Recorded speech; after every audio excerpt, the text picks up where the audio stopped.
Okay, so we are at session number 2 in the Framing Adolescent Health, Are You Sending the Right Message series. And here we are. We're going to do an official slide. I don't know how. Here we go. Okay. Here's the official introductory slide. Yeah, welcome, joining, etc. And as I mentioned, this is the second in the series, and I'm hoping that you've seen this sort of promotion, or maybe you saw it in an email or a listserv, but this is a series of 4, and we are on number 2.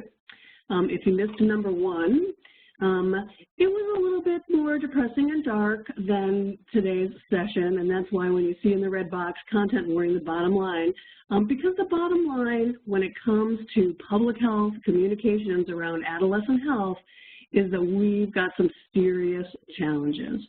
And today we're going to start figuring out how to solve those challenges, or how to cope with them, deal with them, how to take what you do, what you write, what you say about young people and their health to the next level to address the challenges and build support for what it is that we do. So we are moving forward, and this is just a little reminder from the last slide, from the last session, please excuse me. And just as a teaser to folks to maybe go back and listen to the first one, the bottom line is this. Anytime we present data about adolescents or talk about their health considerations or health issues like teen pregnancy or violence involvement or bullying involvement or obesity, right? Anytime we do that, we're reinforcing some pretty negative attitudes towards adolescents. Worse than that is that when we, as we do and as we need to do, right, present data around race, broken out by race, we're actually reinforcing negative racial attitudes as well. So that's the sort of depressing, dark bottom line that we discussed last time. If you were on the session last time, I was going to ask you to raise your hand if you can figure out how to do that.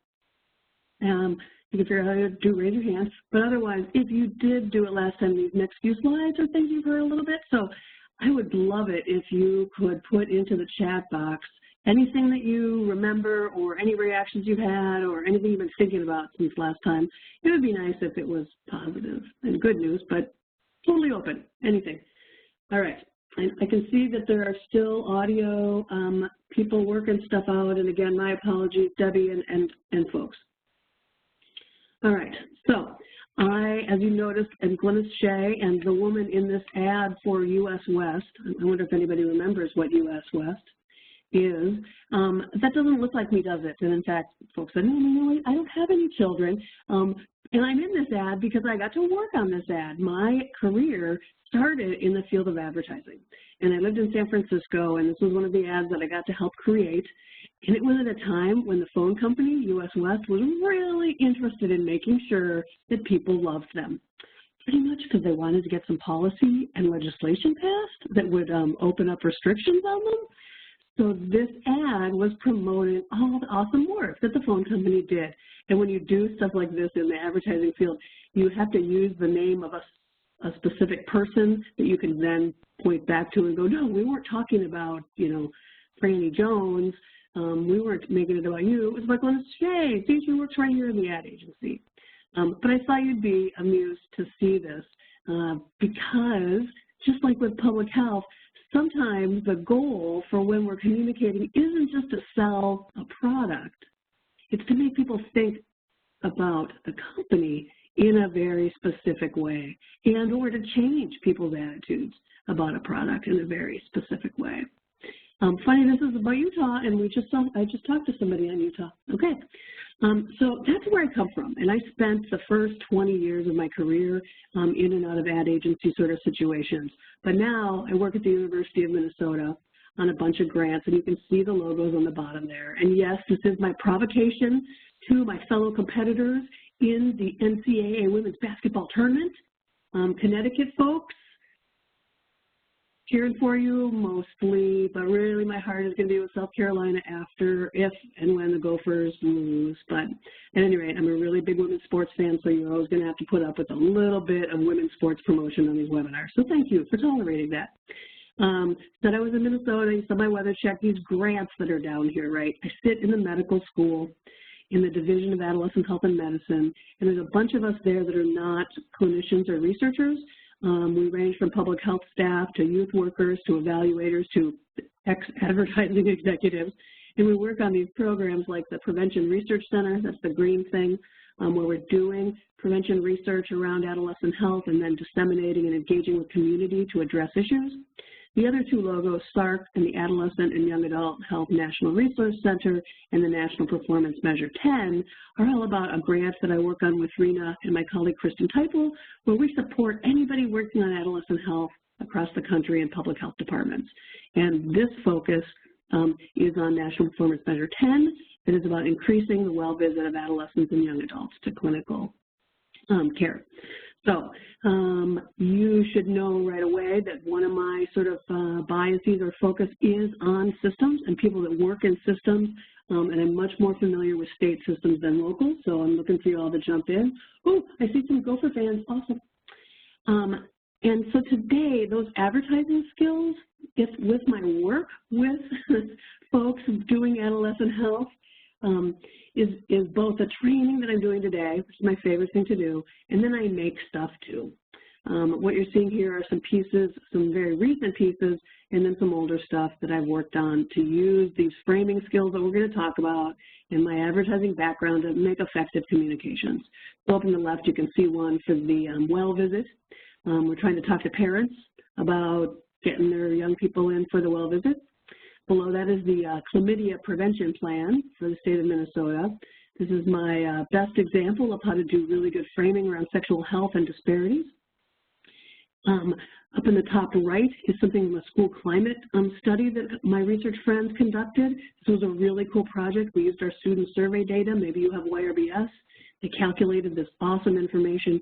We put it out to the universe, promoting climate as a big factor, and then we customized reports for each school.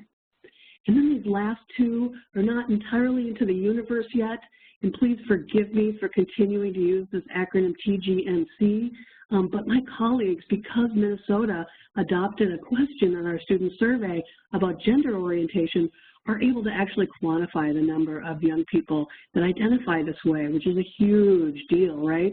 We can finally start talking about the significance of this population. So that's what we're working on right now. All right, so this is what I do. You need to know that that's where I'm coming from, because sometimes what I know does not match what you know, and you need to get me back on track. The other thing you need to know is I am a hardcore adolescent advocate. I follow in the line of people that wanted to do what Gisela Konopka, was pictured in this 1960s teaching session, wanted for young people. And we'll talk about Gisela another time, we did last time, but basically you need to know that I'm going to come at everything around adolescent health from the perspective that adolescents are awesome, and we need to do stuff to make the world a better place for them. So those are my biases, and that's where I'm coming from. Last time we ended on the hopeful note of what can we do, right, to deal with all of these negative frames and problematic beliefs and perceptions of young people. And what I've done is I just put this slide up again, and the stuff that we're going to get at a bit today is in red, right? And so as we go through, I just want to give you this little checklist. Some stuff we're just not going to get to, right? Like educate on development is a huge deal, and that's really the focus of the next section, is how we do that, why we do it, et cetera. Illuminating the social determinants of health is another really big one. It's going to come up a lot. We're going to go into great detail on that in the fourth session. So some of these things weave their way in, but again, trying to space this out so we can have time to really focus on these issues, or these skills, I guess is a better way to put it. So folks that are just joining, folks that were here last time, it's a good time to pay attention, but I want to call out to Jenny. Why do I apologize for using the TGNC acronym? Is it outdated? I don't understand. I would love to hear if anybody else wants to jump into that. But yeah, we are starting to get feedback from the young people that we work with. The TGNC is kind of, it's not really hitting the right scope for young people. And non-conforming transgender and gender non-conforming youth, I think the concern there is, are we calling out non-conformity as a way to say they're shouldn't be conformity. I'm not saying this really well. By saying it's non-conforming, we're assuming that there is one natural right way to be when it comes to gender, when it comes to expressing your gender, and that's why I'm not a huge fan of that language, but it does seem to be kind of a standard right now. So that's what we're thinking about. That's what we're working on. Jenny, love to hear more from anybody else that's doing this sort of work and has some ideas here. And that's going to come up again, too. Okay, thank you for the question. Really appreciate it. Using the chat box, making me very excited. All right, framing 101, here we go. This is a very old slide, friends that have seen it before. I took a class when I got to the University of Minnesota thinking that, like, if I did some scholarly work, that maybe I would have more credibility in the academic setting, and this came up and really resonated with me, this idea of framing, because of where I came from in advertising, right? That U.S. West ad you saw was all about, quote unquote, framing U.S. West as a positive, awesome citizen in the community of Utah. And so framing as a communications or health communications theory, whatever, is huge. There's entire textbooks written about it. And it's not an easy thing to just define clearly. I liked this one from Wikipedia just because I'm kind of obnoxious that way. It gives me enough to talk about it, and that is, first of all, that when we think about this idea of framing, right, we're not talking particularly about the message itself. We're talking about what happens in your brain. And you get that clue from this description saying psychologists, linguists, and cognitive scientists, right? Not advertisers who are great at manipulating message. But so this framing thing happens in your brain. And what this is calling out too is that the way your brain works has a lot to do with what happens here, right? And they use this language, mental structures, that are used to facilitate the thinking process. And the big framing organizations like Frameworks Institute or the Berkeley Media Studies Group, a couple of my favorites, they talk about this in terms of mental shortcuts instead. And so imagine, if you will, how this is happening in your brain, right? Super powerful instrument, thinking about a lot of things, it's taking in everything that it sees, it's kind of dealing and coping and moving around, and you can think about more than one thing at a time, blah, blah, blah. And it does that by making mental shortcuts, right? It looks over coffee cup, oh, I really need coffee cup early morning, drink, drink, drink, right? And you can, like, deal with those shortcuts, but they're going to happen automatically. So you're driving your car, and you're listening to the radio, and the commentator says, oh, the spokesperson for political party X, which is not your political party, will be on shortly to discuss blah, blah, blah issue. What do? What's your first reaction? Right, change the channel, right? But you can overcome that instinct, right? You can say to yourself, oh, wait a minute, I'm going to listen, I want to pay attention, I got to be open-minded. You can do that, but first thing that happens is this mental shortcut, and that's what's really key about understanding this concept of frames and framing. Here's my version. Not fancy, right? All I'm trying to do is get us to think about the idea that what people think about our issue, or young people, or public health, or the state health department, whatever that is, what people think is what's absolutely critical for us to understand. And then knowing that, we structure what we say and how we say it to deal with what's in somebody's head. And this, again, is just a primary rule of advertising. And you can see it probably comes up in many ways, right? Audience-centric or audience-driven, blah, blah, blah. That's where we're trying to go with this. Here's another bottom line for you. Communications, bam, you are always being framed. And I don't care if that's the press secretary for whatever administration. You can see this is an old one.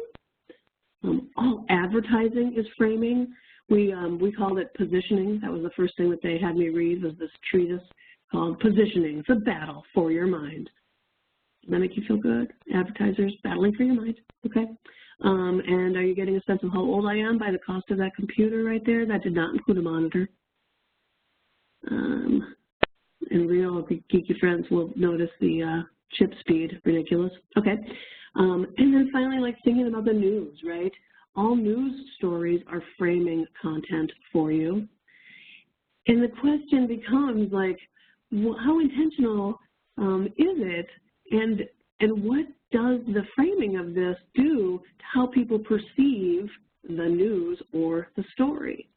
Because let me ask you this, for folks that don't recall, I think it was 2 years ago, should have looked that up again, when yet another incident of police shooting / murder / you fill in your word of a young person of color. So this was the screen on the news. And when this happens, you can count on Twitter to reframe for you. And here's what I saw on Twitter. Instead of Milwaukee unrest, it was Milwaukee uprising.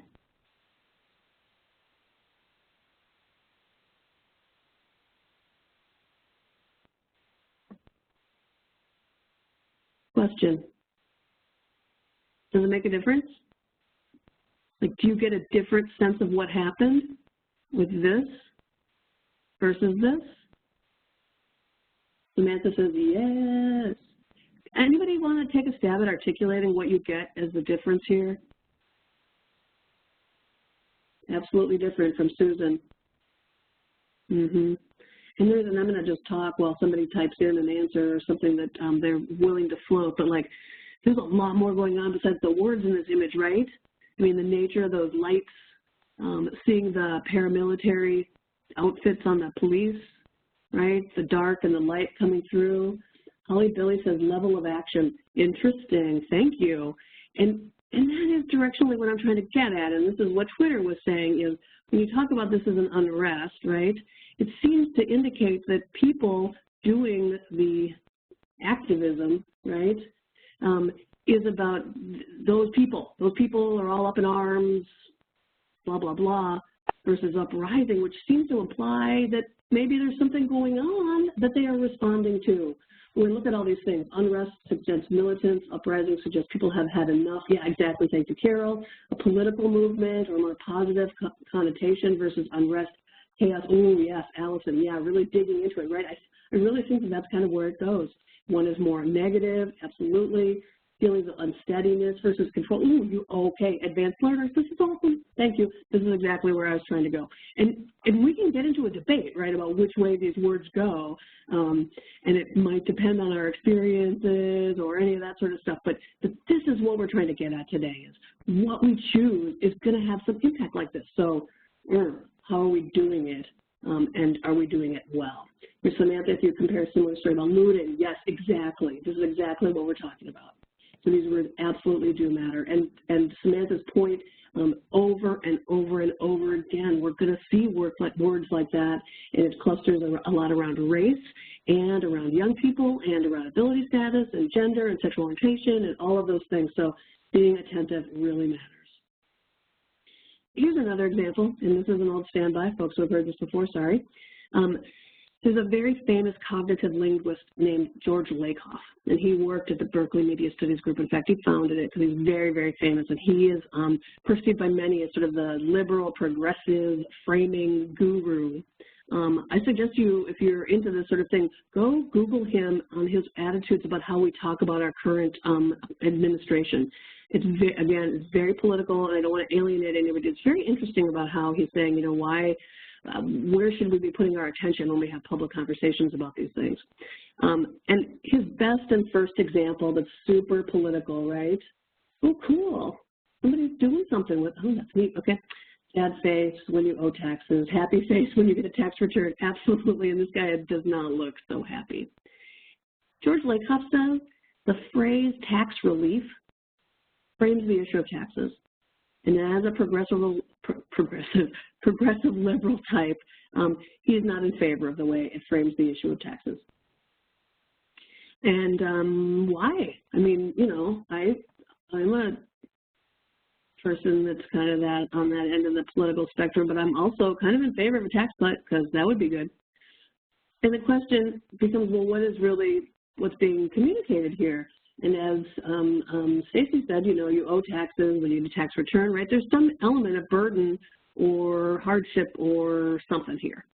And so anybody that's kind of into the tax thing is kind of problematic, right? Because these taxes are a burden, et cetera. Is there anything else, though, that comes up when we make it all about tax relief?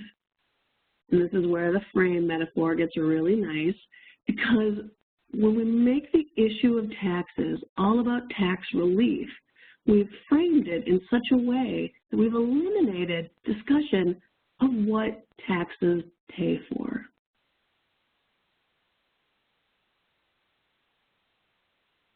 And being quiet for a minute to give you a second to think about that, right? And is that evil that we do it that way? Maybe. Depends on what your perspective on taxes is. But this is the thing, right? Super intentional selection of words and phrases so we think about an issue in a very specific way. Now, ultimately, I'm going to start thinking about, well, if I'm going to take this tax break, what's getting lost? What am I losing, right? That's my orientation to this issue. But for many people, it's not.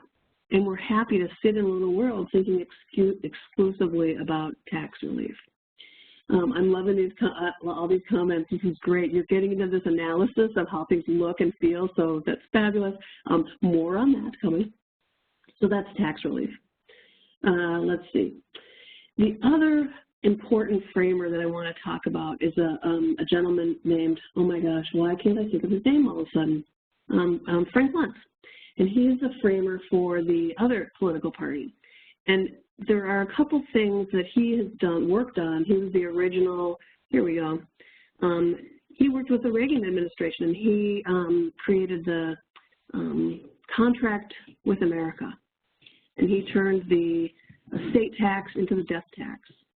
And there are a couple areas where back in the day he had some challenges getting the appropriate frame, or let me put it differently, he recognized that they were having framing issues. For example, around school vouchers. The focus had always been promoting the idea that school choice was what they were advocating for. And you realized that by saying school choice, it was framing the issue around systems, right? If you make it about systems in these schools, the big education system, it's kind of complicated and messy, versus making the issue around parents' choice, which is way simpler and far less controversial, because does anybody want to deny parents the choice of where to send their kids to school? Absolutely not. I pulled this next one up, pro-life, pro-choice versus important life decisions, not because it came out of Frank Luntz, it was from another group, to point out that when we get really rigid in our framing around an issue, we sometimes leave very little room for a discussion of what's outside of the frame. And sometimes going entirely outside of the frame is a good solution. And what this was a women's group that was working on this, to say, can these two groups ever find some level of common ground, some way to talk about these things that don't trigger those immediate narrow frames? And what they came up with, this idea, is to talk about how all people here in the United States should be in charge of their own important life decisions, not policymakers or doctors or whatever. And so that's the way they came in on it, which does give some room for these discussions, and it broadens the lens, right? We're not just talking about abortion now. We're talking about end of life. We're talking about how disability is handled. All of those things come into play. And the last one, and sadly this one has changed since I used to give it, but that is that at that time they were not able to get Alaska areas opened up for oil drilling. And so they did an important reframe, which was to change it from being focused on the drilling part, but moving into energy exploration as what they were working on. And so you can see, right, energy exploration, I'm thinking sunny day, bright, shiny Colorado mountains or Minnesota lakes. But drilling for oil, you know, I'm seeing this. And this is a whole nother thing I just want to give you a glimpse of, and we're going to come back to it, which is if the specific thing you do, drilling for oil, right, conjures up a mental shortcut that is really problematic, AKA oil-covered duck, right, and you know I'm a bird person, so it totally triggers me, then let's not lead with that. Let's lead with something else. Let's go ahead and talk about energy exploration before we get to drilling for oil. Because if you give me the duck, I'm done with you. I'm done. I don't want to hear it. I don't want to hear it. So this is the power of the words and the order in which we use them. All right, so another Lakoff thing is don't think of an elephant. And he goes into his class, his graduate class for the cognitive linguist, and he says, okay, class, here's the first activity, don't think of an elephant. I don't think he uses this picture of an elephant. And he looks at them. No, really, I'm serious. It's don't think of an elephant. It's important for the purpose of this activity that we are not thinking of elephants. Please strip yourself all images of elephants. They gotta go. And he's doing this, and it's a gag, right? Because the minute I say don't think of an elephant, what do? You think of an elephant because mental shortcuts. And I gave you this beautiful elephant, but your thing could have been Dumbo.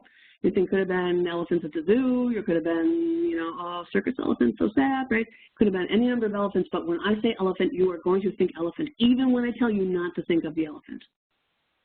You see where I'm going with this?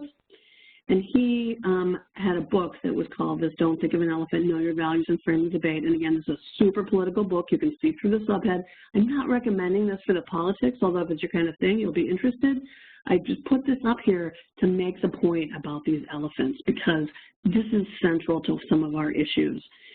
And in fact, even the words we use to describe our population are problematic when it comes to this.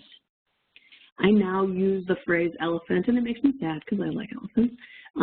I use the word elephants to say some words and phrases are going to trigger a really unproductive response, so we need to know what these elephants are. Who's got an elephant for me? Let's fill this chat box, okay? What, in the work that you do, what would you consider a word or a phrase that's going to trigger a mental shortcut about adolescence, or a health topic, or even if you're not an adolescent health person, what would be an elephant? And Carol has entered abstinence or STD. Here we go, abstinence again. And I would love to see, what do you think the shortcut is when you say abstinence? Like when you walk in and be like, okay, we're going to do abstinence this. What do you think people are thinking? What's the first thing that comes up? Because that's what I'm worried about. Oh, Samantha said abortion too, right? Right, so what's the first thing that we think it triggers? And yes, it depends on audiences, so I'm trying to stay with, you know, the negative ones, the ones that are really challenging or problematic. Because I've even put teen pregnancy prevention or teen pregnancy up there. Risky behaviors, absolutely, absolutely. And these are fascinating to me, right? Because, oh, and sexual health, oh, Cara, I want to know more. I want to know more because all of these are sex ones. This is fascinating. So with abstinence, right? Oh, an at-risk population, another big winner. So abstinence, for example, I'm coming back to that. And this is we're gonna do more of this in the next one, right? But if you are, maybe if you're an abstinence educator and you're talking to a comprehensive sex education educator, what's the shortcut that the comp sex ed person has for you? Right? Or the other way around, right? Or when we say abstinence to young people, what's their reaction besides, wait, what does that mean, right? But what does it convey to them about sex or sexual health or their sexual identity or sex as a thing in the process of their development? It's kind of negative, yeah? And maybe we mean it to be that way, or maybe we don't, I don't know. Yes, here's Allison, purity versus dirty. There we go. There we go, really getting into it.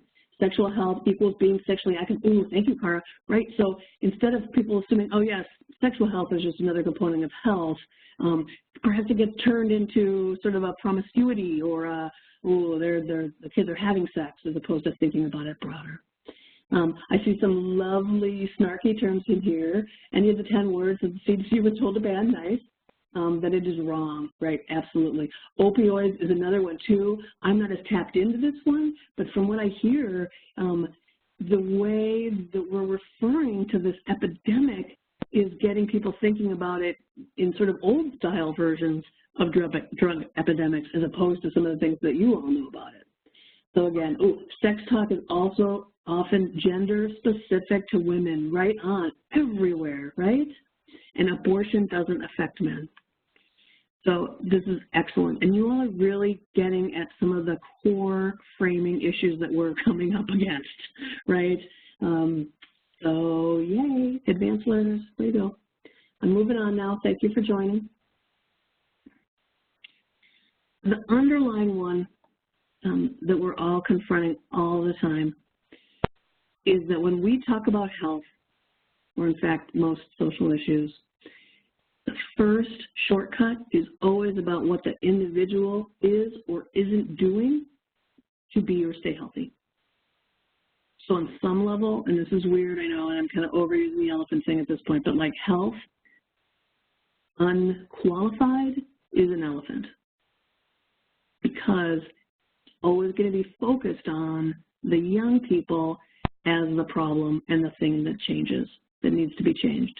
And I'm not suggesting that there are things that young people need to do or change about behaviors to be healthy. I am suggesting that we spend very little time talking about, focusing on, emphasizing the role that, quote, social determinants, end quote, or the picture up on the right have to do with the health outcomes of young people. And yeah, you know, the fast food restaurants was sort of low-hanging fruit for my visual treatment here, but I'm sure all of you are well tapped into how policy does this, how budgeting does this, how focused populations do this, how, you know, the gender essentialism that Samantha was pointing out comes into this, right? So you need to know that the minute you talk about your health issue, the first thing folks are going to think of is, what are the kids doing wrong? Always. Now, I am making this about audiences that are not you, right? I would qualify this as, well, this is for public audiences, but is that entirely fair, right? I mean, do we do it too? I know I do, especially on individual interactions, right? The young person is doing X, Y, and Z behavior when we're working together. I'm like, thinking about what this kid is doing wrong, instead of maybe like, what am I doing? Have I set this up poorly? What else is going on here? Are we in a bad setting? Da-da-da, right? Good youth workers are the folks I know that can deal with that circumstance the best, but this is what we're up against. All right, so bottom line on elephants. And this is again from George Lakoff. The words that we use are gonna trigger certain shortcuts. And once that shortcut has been triggered, that's always going to supersede your facts, right? So if I were to say the obesity epidemic, right, is impacting young people's health, and it's due a lot to X, Y, and Z, right?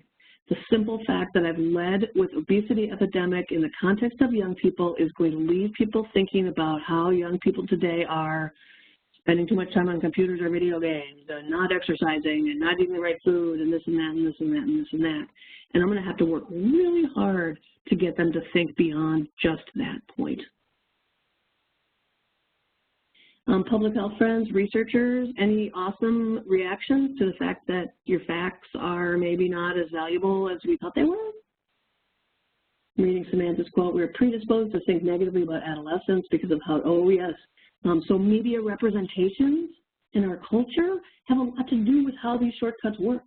Right on, right on. And we need to do social math, right on. We're going to come to social math in another session. I would love to hear more about how people are doing that, though. In short, though, social math is this idea of how we present the fact or the number in a way that people get it and understand it and can grasp it. All right, so that was the bottom line. So here we go, dose of reality. Here's a very elephant-like article. And folks from last time, sorry, a little bit of a repeat here, but when this article came out, my chlamydia friends were psyched. They're like, oh, finally, we got headlines. We're gonna get attention to chlamydia now, and we're gonna get the funding and the recognition and all that stuff that we really, really need. I was less enthusiastic. I agree, folks need to be talking about this, but talking about it this way, I'm concerned.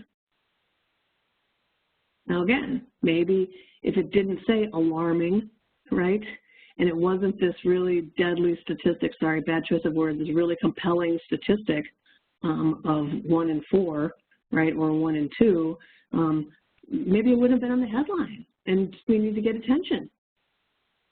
But what message does this leave about young people? And what message does it leave about whose fault is this whole thing? Is there any indication in here at all about other factors? Good news, there is. Subhead, inadequate sex education was blamed. That's awesome, because we're getting at it. Little weak, could have been better. But again, Samantha's jumping in. Responsibility is placed at the individual level instead of linking it to systems, which is 100% one of the biggest framing challenges you're going to do. And again, look at the racial breakout down below. And again, back to Samantha's point, I think, whose problem is this? It's girls' problem. Anybody want to unpack that one? It becomes really interesting, right? Because the data is what we use to get to this, and how good is our data when it comes to males, men, boys, with sexual health statistics and or their treatment of that, right? Always the girls, Bessie says. All right, so elephants. You may like elephants. In this context, no.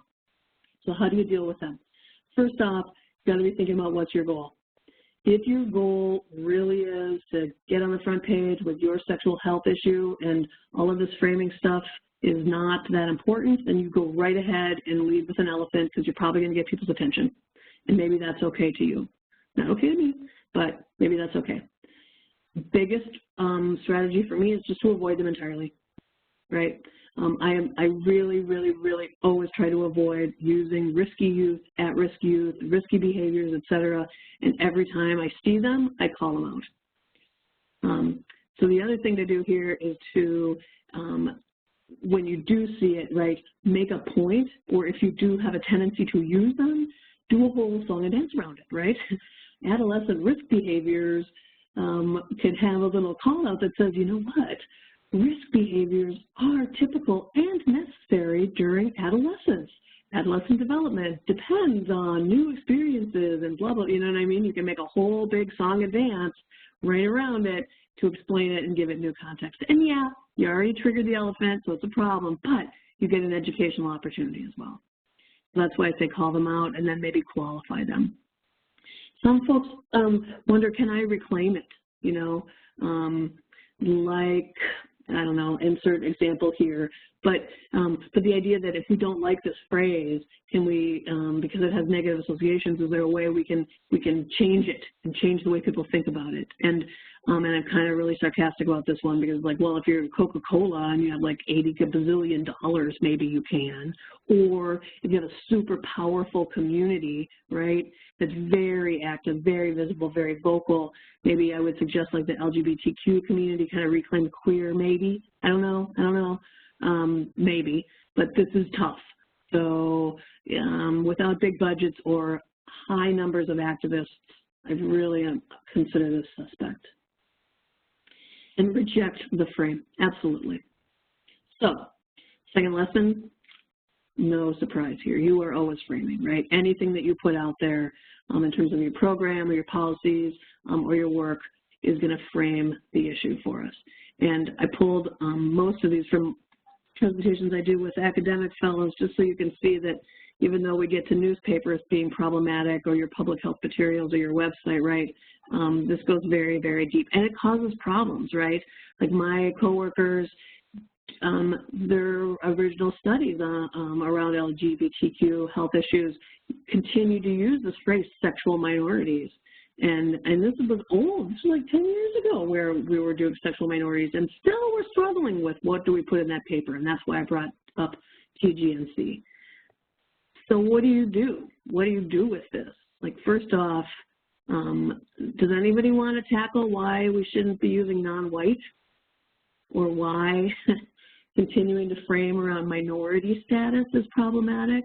You know, around racial demographics, it's clearly problematic because it's not true, not to mention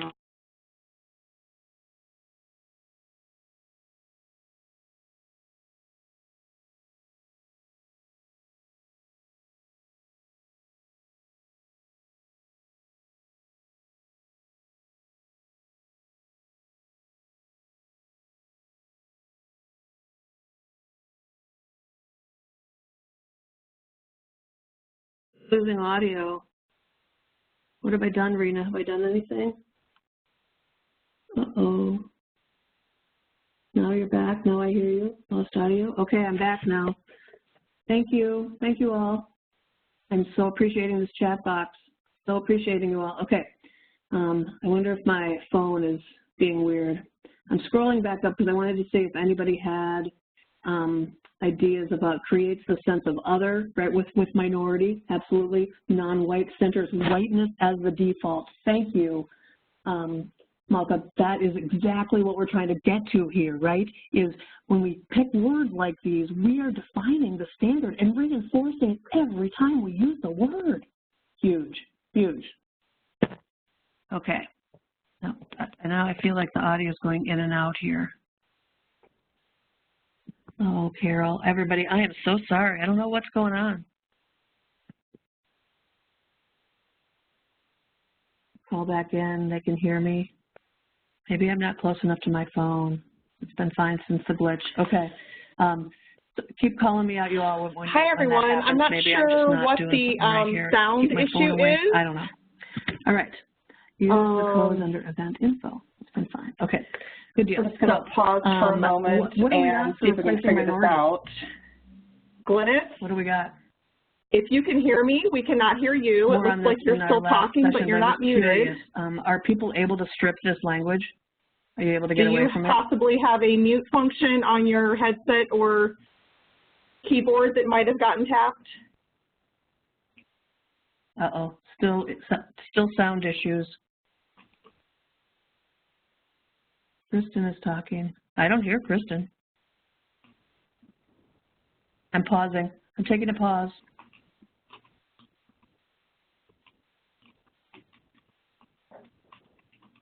Huh.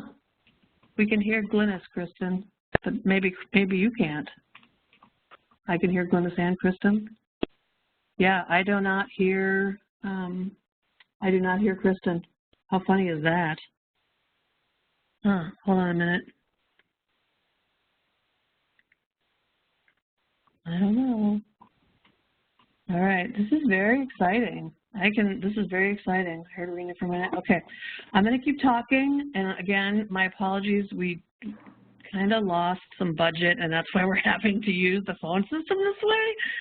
So maybe I'm going to see what money I can scrounge up next time. Okay, I'm going to keep going. Oh, yeah, but I forgot where I was. So here it is. I was asking if there were suggestions for replacing minority. We'll come back to that another time. Toll-free number is not working now. Oh, man.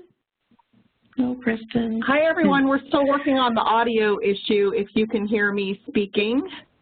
All right. Presenter is just going to keep talking. Glynis, if you can hear me, can you please check the chat box and see if we can figure out why we can't hear you? Okay, Rena, I'm going to count to 30 and then, oh, folks are hanging. Huh? Oh, boy. Oh, boy. I am in the chat box. I'm in the chat box. I hear you saying, Rena, that you cannot hear me, and I don't know what to do.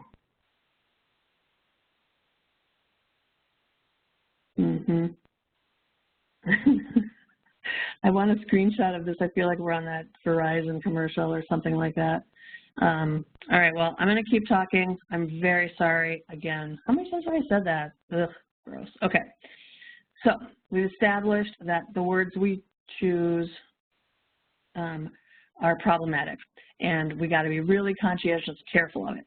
So the next question is, like, how are we doing? Are we doing a good job? And what will we do differently? And going to say, we are doing a lot better job than we used to, but we still have some challenges. Sorry, New York, this is from your subways, but boy, as early as 2 years ago, where the message we're putting out into the universe, really, really problematic in terms of what's going on and who's at fault and how we think about these issues. And I contrast that to the name of the sexual health organization, AKA used to be Teen Pregnancy Prevention Organizations in Iowa. And as far as I know, Iowa, if you're on, step in. Their name has always been Eyes Open Iowa, not Campaign to Prevent or kids have issues or risky young people or whatever, right? This is what I'm looking for. And there are tons of examples on both sides of this. Yeah, Carol's pointing out the National Campaign ad has just changed their name. And yes, Samantha, that little baby is so sad. Isn't it like super triggering? And how shamey is that of teen mothers? So, at any rate, moving on. The question is, what do we do? Because we know that folks are going to take a shortcut in their thinking, and where I want them to go is probably dead duck related. Because, you know, let's be honest, right? Sex education, condom demonstrations, violence prevention, all of that sort of stuff, we're going to get into issues that a lot of people are going to be all tweaky and concerned about. So if we name it right away, if I say, well, blah, blah, blah, teen pregnancy, I'm going to give them the dead duck immediately, and they are not going to go anywhere with me. However, if I start a different way, if I take them down a different path, maybe we can have a little bit of a conversation before we get to that dead duck. That's all I'm asking you to do, and that's what I'm asking us to think about.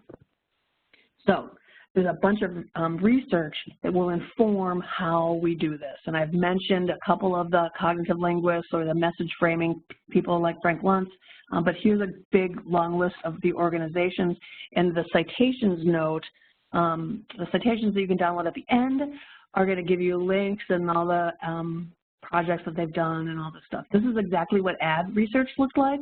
Obviously not this lady doing bench research. That was my joke. But like the Frameworks Institute or Berkeley Real Reason, they're all trying to get in and understand how do people think about certain issues, just like advertising agencies. How do people think about Hewlett-Packard computers, blah, blah, blah. So if you're into this, go immediately to the Frameworks Institute website. Go immediately and sign up for the Berkeley Media Studies Group newsletter, right? Sometimes it gets real technical, heavy, dense stuff, but a lot of times it's translated into briefs. The other thing you need to know down at the bottom, this is not quantitative research. Sometimes there is qualitative, but mostly it's focus groups. So the things I say to you are like, public attitudes about this, and it's probably based on like 10 focus groups. Now, I don't have a problem with that because that's what we would do, but folks in public health, you might. And then the second thing is, who is their audience for this research that they're doing? Yeah, probably mostly what? Middle class, white people, college educated, conservative, maybe? So, there we go. Here's the big how to deal with this, and that is the first thing you say when you're going to talk about these issues is something about a shared belief or your values or a benefit, not the data point. Now, I'm going to go on and show you how to do this, but I want you to be thinking a little bit about the process. I want you to be thinking a little bit about how you're reacting to the recommendation that you make talking about values central to what's going on. So from the beginning of the study of cognitive linguistics, they talk about the levels of messages or levels of values, and there's a lot of versions of this. You'll see it in all of the resources that I'm giving you. And so they talk about how at the first level, we talk about the very specific things that we do. In the middle, we talk about the kinds of issues or the categories in which those specific things belong. And at the peak of this pyramid, in my mind, meaning it's the most important thing, is the why should they care piece, which is something around their benefit, their beliefs, or their values, or even, if we want to get crass about it, a benefit to them. Here's an example. I'm very interested in the rainforests. It's an environmental issue, and people should care because it benefits the community by cleaning our oxygen, or you know what I'm saying here. All right, so if I come to your door and I'm like, hey, let's talk about rainforests, what do? Yeah, no, you don't care. If you don't care about rainforests, you're going to close the door in my face. But if I came to your door and said, you know, I'm your neighbor and I wanted to talk to you about air quality in our neighborhood, are you immediately going to close the door? Or are you going to give me a minute to talk a little bit further and see what my thing is? And yeah, I'm going to have to say rainforest eventually, at which point you might be like, oh, okay, not so interested. But maybe next time you would be, right? You got to know my face. So if I come next week and I'm like, water quality, well, maybe. So this is what we're trying to get at with using the values, beliefs, or benefits as the first thing. So do you got a minute? You got a piece of paper? Why don't you draw your own little pyramid, right? And follow along and see what you would put in there. And go ahead and write like how you always label your stuff down there in specifics. Samantha is chiming in. There's a study that highlights 6 or 7 major values that all other values can collapse down to.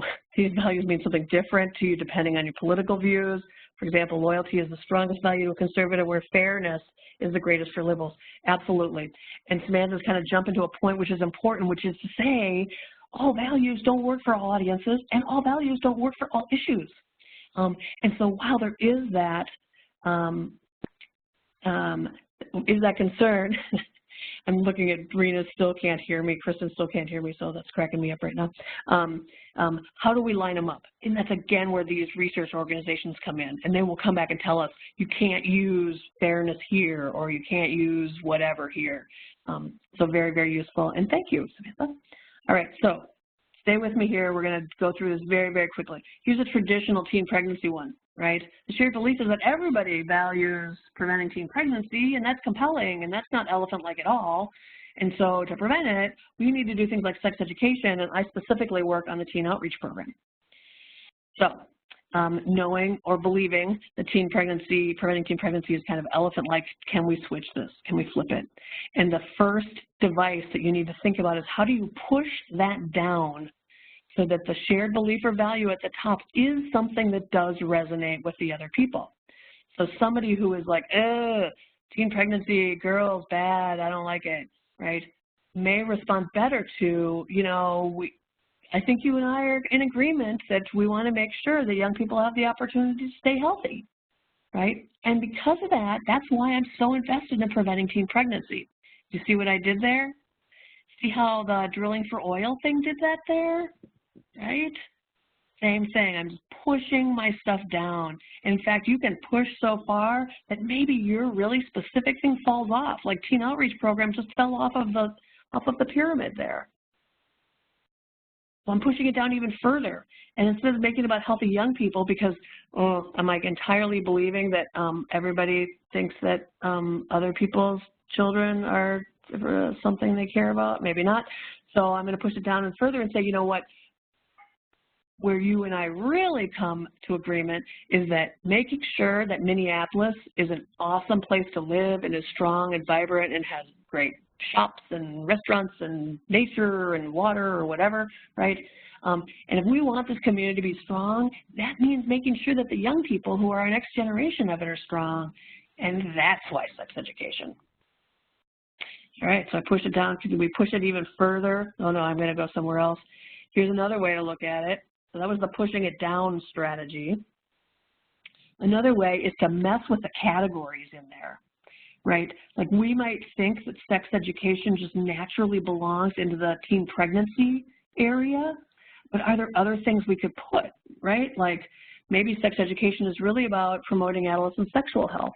And yeah, I know sexual health defaults to having sex, but we're changing that, right? So, and if you make it about sexual health, does that broaden what you can talk about before you get to sex education? For example, yeah, I know we're about condoms and condom demonstrations, but sexual health also includes healthy relationships. And I could have this whole conversation and never make it about the actual sex-having act, condoms, materials, and make it about healthy relationships. And in fact, I think Samantha's suggesting that healthy relationships could be its own category right there.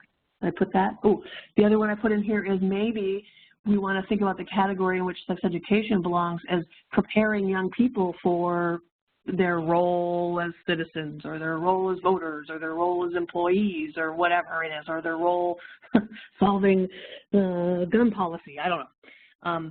So you see what I'm trying to do there. So the way you pick a category is going to help or hurt or create opportunities for you. And that's the same sort of thing that they were doing with vouchers, right? Flipping it from school choice to parental choice made the category for school vouchers different and put a different value up at the top, right? Parent autonomy.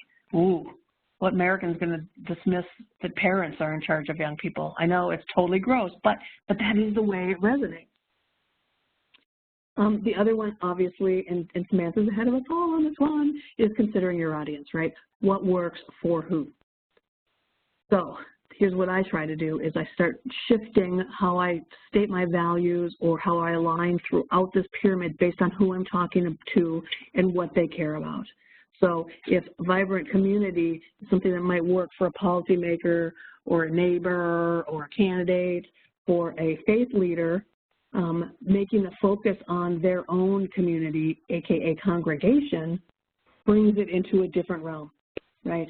And it also gives them a different way to think about those kids. He or she's going to immediately be like, oh no, kids having sex. No, I don't want to talk about that, right? But if you do it in the context of them as part of their congregation, am I triggering them thinking a different mental shortcut of, oh, well, what is my, I take care of my congregation, I feed and nurture and help and educate and support and da-da-da, all before I get to sex education where I'm triggering the whole sex act stuff. You see where I'm going here? This is considering your audience. Education, folks. This is super old hat, but there it is, right? And I'm not trying to diminish my education friends on the phone line, but leading school audiences, I'm having a problem with words all of a sudden. Getting people to talk about health in education settings as a priority and value is kind of problematic, isn't it? They got some pressures. They have some pressures like tests and graduation rates, right? And that's why we always walk in leading with what they care about. And if you're starting to feel like, is she moved away from values? I mean, you know, there's some meta values. Is graduation rates really a value, or is that right? You're absolutely right. I'm totally jumping into like ad agency land, which is I'm just as happy leading with a benefit to the audience as I am leading with a value, but that's my sort of adaptation of this concept. So if values become a struggle for you, think about it in terms of why should this audience care and what's in it for them, and lead with that instead. And you can't make this up, right? It has to be something that really does do it for the audience, because otherwise, you know, you're a lying liar and you're just hiding the dead duck again, and that's not going to work for us. So that's where we're going here. And you can play this game forever, and I'm running out of time. Otherwise, I would ask people to jump in for why business people might care about adolescent health. Oh, let's go with future employees or customers or the innovation needed to be effective, blah, blah, blah. Seniors, I'm going to leave that one to be thinking about, blah, blah, blah. So there it is. And then the last question here is, how do you know? How do you know what they think? And yes, I'm going to show you a lot of this research. It's going to be kind of generic. The best way to know is to ask and to spend time talking to these people and seeing where they sit and what they think and where it's going. There's a really fine line to walk between making assumptions and basing your assumptions, because they're always going to be there, right, on your lived experiences, and radical thought, engaging those people directly in your work. And this, of course, is one of our foundational values in adolescent health, that we do actually engage young people in what we're doing so that we are doing a good job. You can see how that could extend into this world as well. Right? If I'm going to really talk to faith leaders, shouldn't I kind of have some relationships and understand what's going on with them and what they care about, et cetera? So, yeah. I have a form that's called the Audience Brainstorm List. It's really just a bunch of questions that force you to sit down and think about who these people are and what they care about, and importantly, what they think about you. So here you go. Here I was playing with mine. This one sucks that I made, right? But I'm thinking now about my audience. Parents of adolescents are kind of my audience, so maybe I can live with healthy kids. I don't know about healthcare. Adolescent will visit. We've been learning that parents are like, well, adolescent what? We don't get the name. There's a lot of challenges here, so here's a little help. In the download box when we're done today is a document. I don't remember what it's called, but you'll figure it out. It takes you through a bunch of different audiences with big laundry lists of possible things that go in the beliefs or values, issue and category, or specifics boxes. And you can see this one here was sort of brainstormed around teen parents. And I'm pretty sure this version is a little old, but a group did this together, came up with all these words, and I just documented it for them so that they'd have it. And you can see how there's so many things that you could put into any one of the sections. The qualifier here is they all got to work together, right? And they all got to align with your audience. And so that's why teen parents is on top of this. The other thing that happens when you put yourself through this process is you can turn it into some little mini talking points about your program or yourself or whatever it is. And yeah, this is elevator pitch, and I'm kind of over elevator pitches because it's like a one-way conversation, so, but still gives you some practice in how to say this or how to think about it. And you can see you almost string it together, right? Like, we all believe in X. And that's important because category. And the way we deal with it is specifics. You see how that's coming together? And I think there's some generic language that helps string it together in the document that I'm providing for you.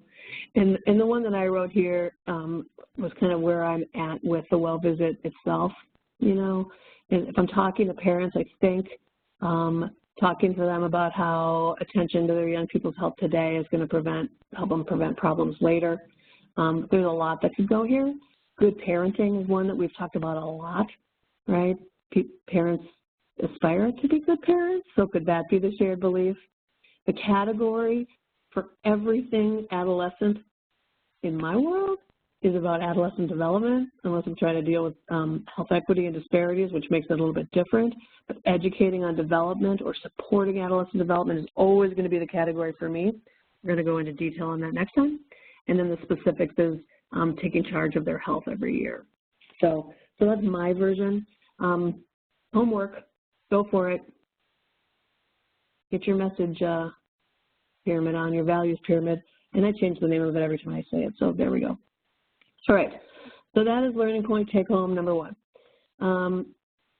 And back to this thing about comfortable with values. And since I'm running out of time and I got one more thing I really want to do in the last 30 minutes, 25 minutes, is this whole values thing. Training this in person, I get the opportunity to hear people's pushback on it. And what I hear is that this is about science and medicine, and values, while important, are not very appropriate. And or I work in a state health department, and sharing my values is not considered suitable. Also, my EPI friends, whose input is so valuable, you know, it almost feels like a departure from their field.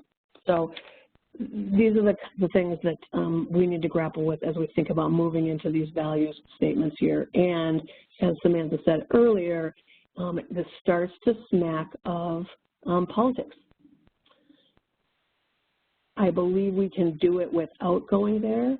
I believe that it's essential, and I don't think it's against the law for you as public health employees to do this, but I want to acknowledge that it is challenging and that there are things that you all deal with because of your jobs that make this dicier. So I appreciate your effort to go there. And Samantha's jumping in. We have to talk about values because numbers convince us to not the public. Yep, right on.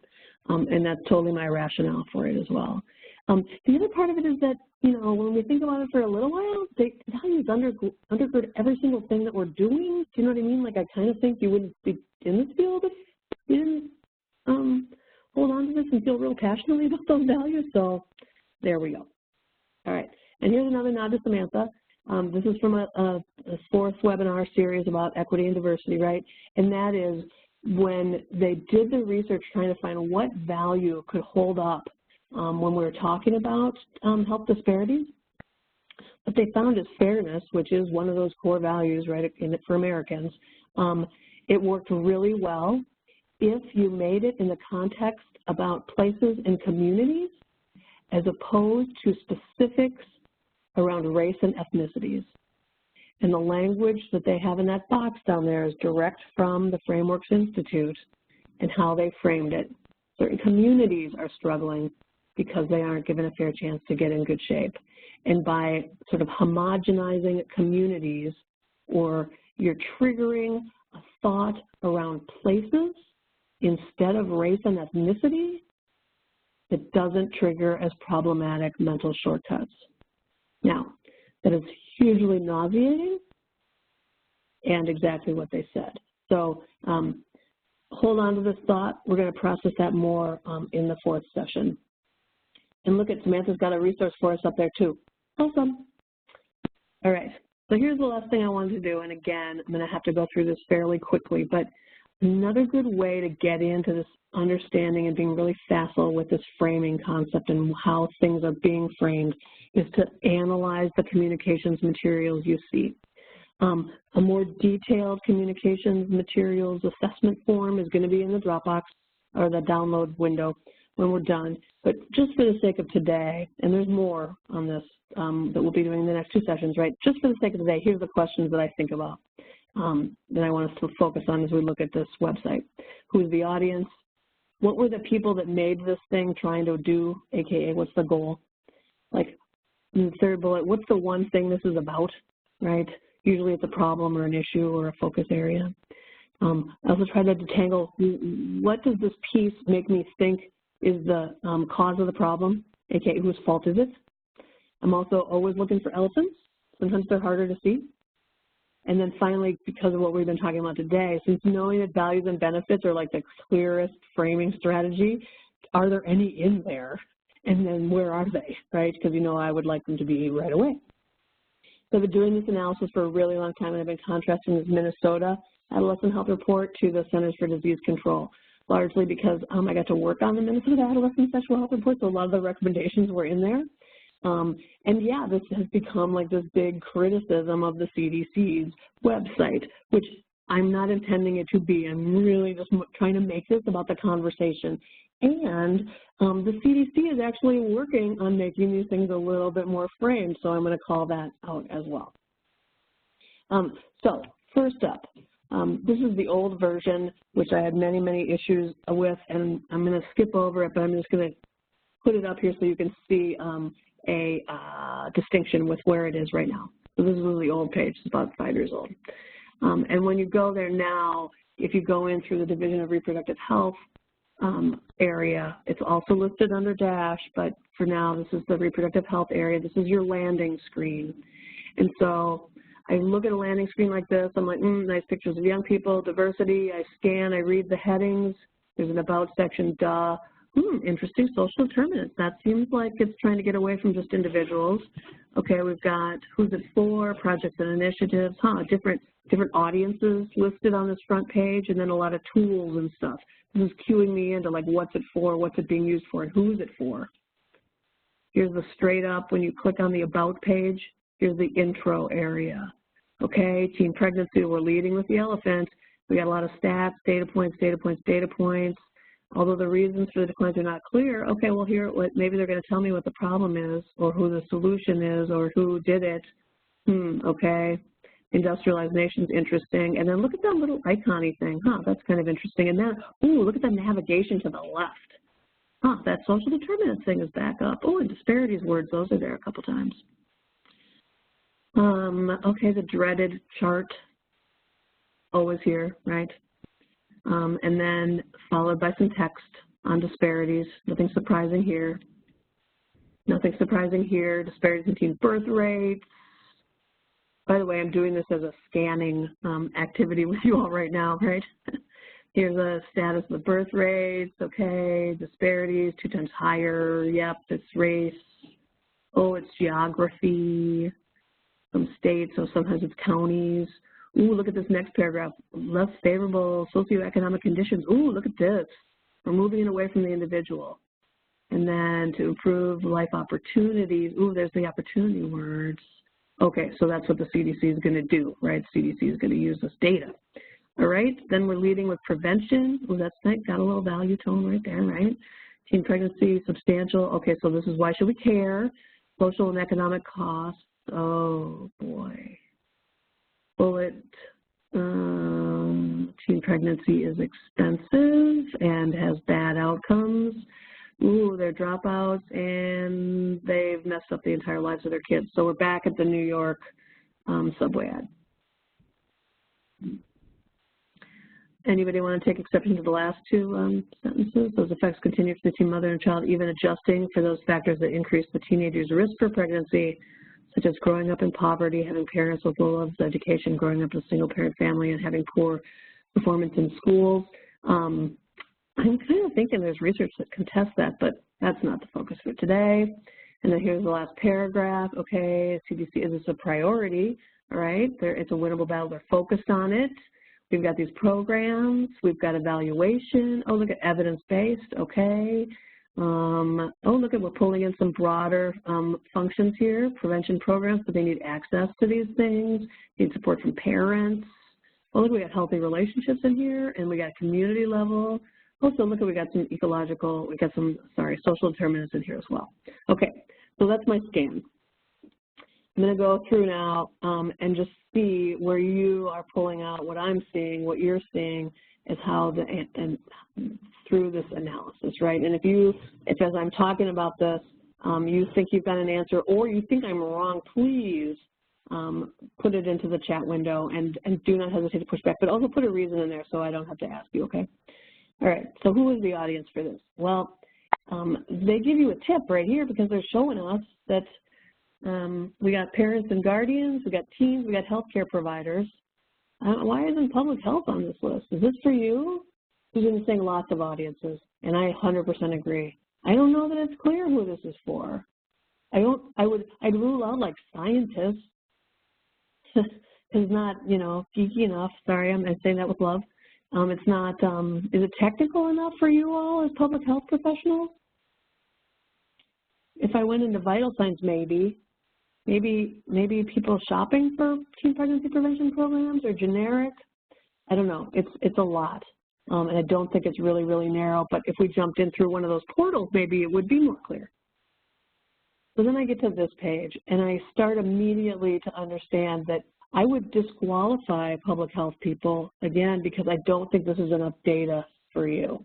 But I also think it's a little more technical and data heavy than I would do for general public audiences. It's been suggested that maybe this is for people writing grants or local communities, which sounds good to me.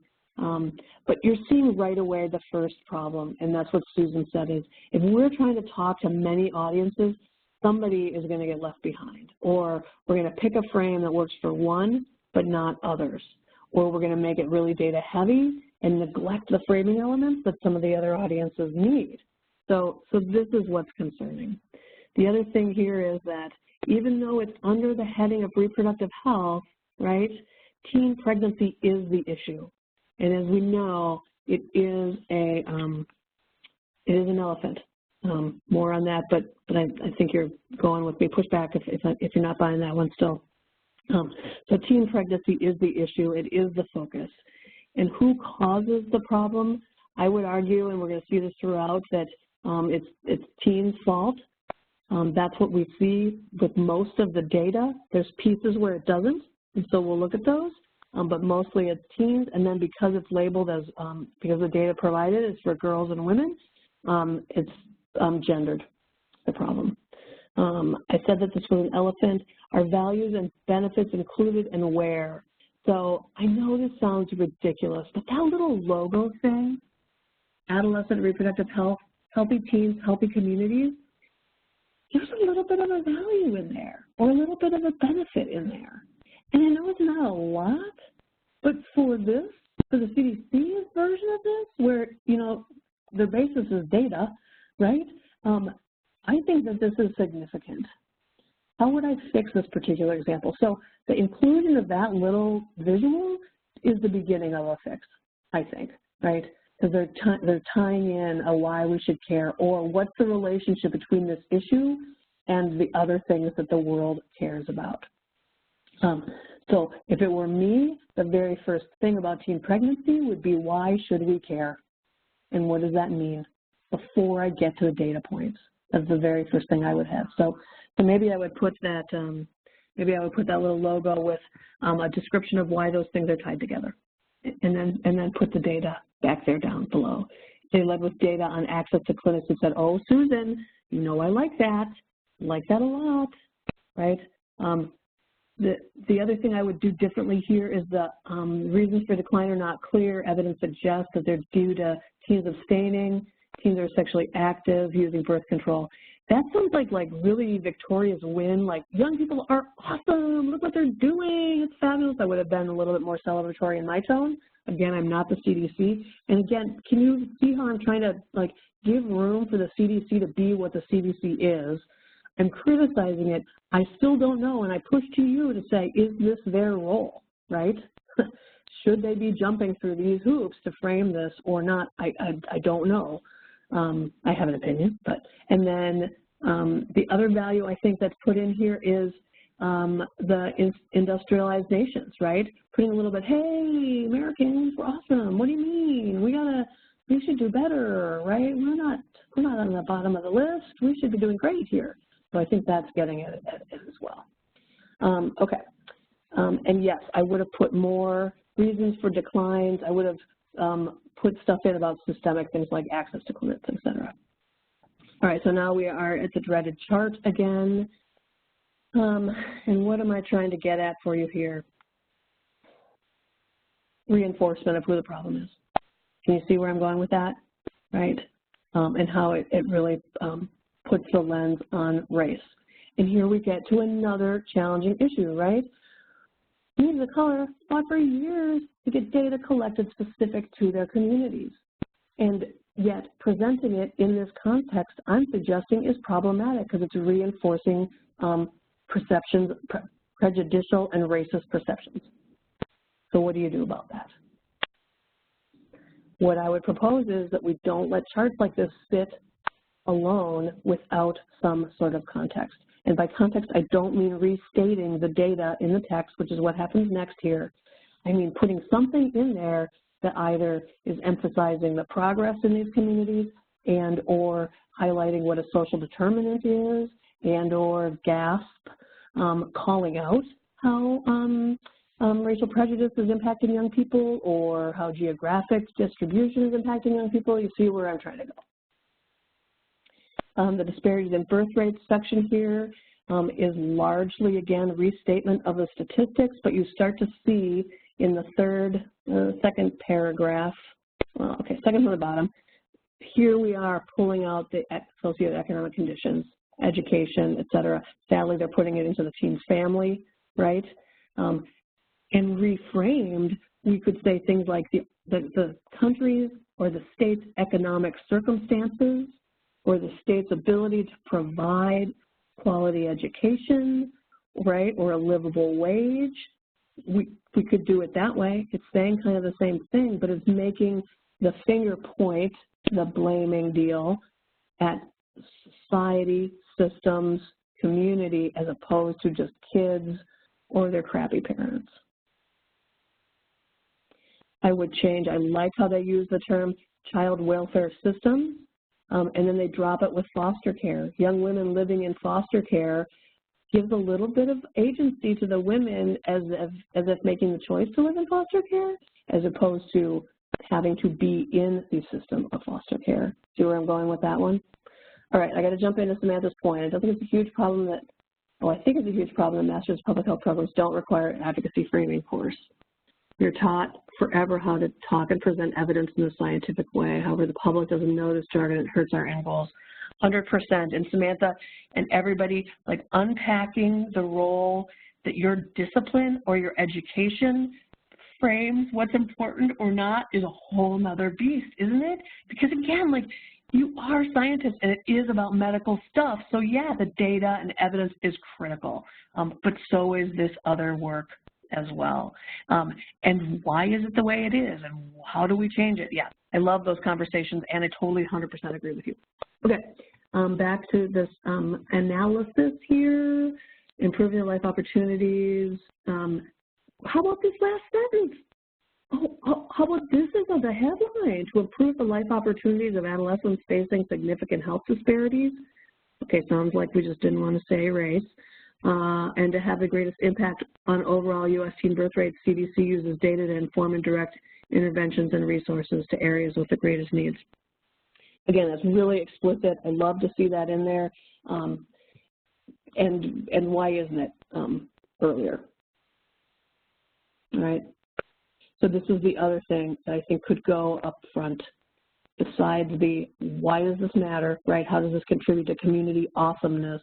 It's what is the complex set of stuff that's contributing to this issue, both so that it doesn't just land on young people, but also so that we all have a role, right?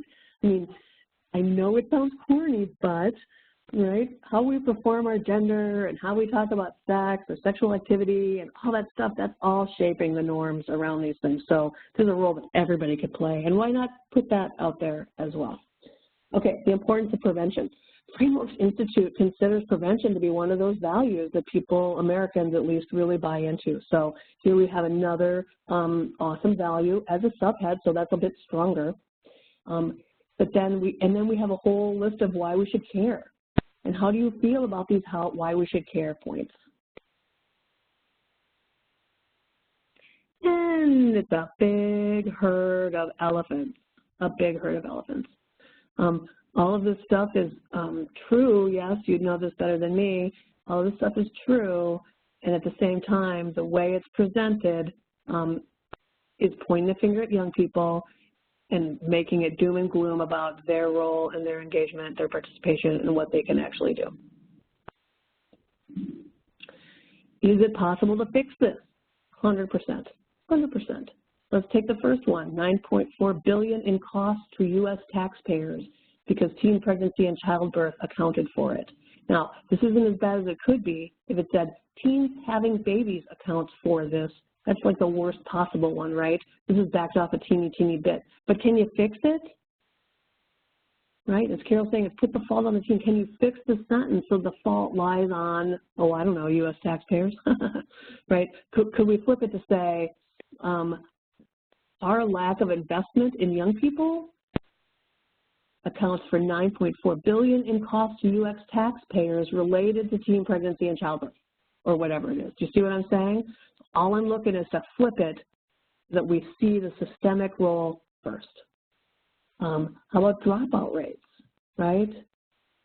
Again, they backed off this language, which is good. It's not teen pregnancy causes kids to drop out of school, right? We softened the language here, but could it go further? It could, right? Pregnancy and birth frequently cause schools to shove young people out, or the lack of resources in schools makes it hard for young people who are pregnant to stay there. You see where I'm trying to go with all this stuff. So great, let's lead with benefits, but let's make sure they're not elephant-like benefits. All right, I'm getting close, I promise. I really am going to stop at 1:30. Here we go with reducing teen pregnancy and promoting health equity. Just some language issues here. Winnable battle. Boy, my Kanopka friends just had to beat the war metaphors out of me coming from the world of advertising, so not a real big fan of that. There's some nice value language woven in here, values for certain audiences, maybe not others, but that emphasis on evidence-based is kind of a nice place to be thinking about, specifically for some audiences. There are emphasis on solutions. We're going to hear next time about how leading with solutions is another way to sort of shortcut the negative mental shortcuts. And interesting here that solutions, it's a point, the way they present these solutions, it kind of points at systems. Do you know what I mean? Like, we're going to do rigorous evaluation studies, and then they go on to say, in addition to the evidence-based prevention programs, they need access to, and here's the point somebody brought up before, access to these services, support from other people, and still leaving young people with agency, right? Doing these things to help them make healthy choices. And then they even get social determinants in the last sentence. Awesome. Okay, so usually my analysis of the CDC thing did not end with awesome.